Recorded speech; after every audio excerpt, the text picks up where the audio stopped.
Welcome to the Tech Egg. Don't get scrambled. Enjoy the video. In this video, I will explain how to set up Zotero. First, you will need to download the Zotero desktop application from the official Zotero website. Next, install the Zotero connector browser extension for your preferred web browser. This allows for quick saving of resources. Finally, create a free Zotero account.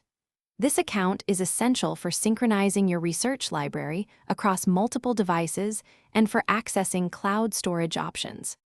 After downloading, run the Zotero desktop application installer. Follow the straightforward on-screen instructions to complete the installation process.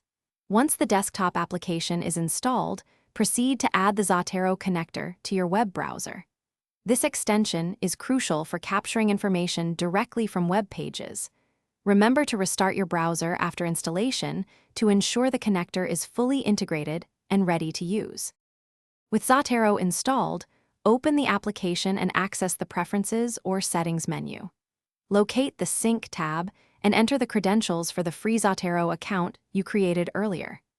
This step enables seamless synchronization of your library across all your devices. You can also configure file syncing options, like using WebDAV, to store attachments and ensure all your research materials are consistently backed up and accessible. Now you can begin populating your Zotero library.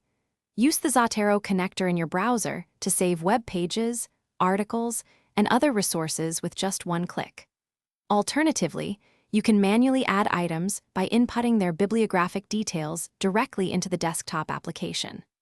Finally, install the Zotero word processor plugin for seamless integration with programs like Microsoft Word or LibreOffice, allowing you to easily insert citations and bibliographies. Thanks for watching. Consider subscribing if I helped unscramble your problems.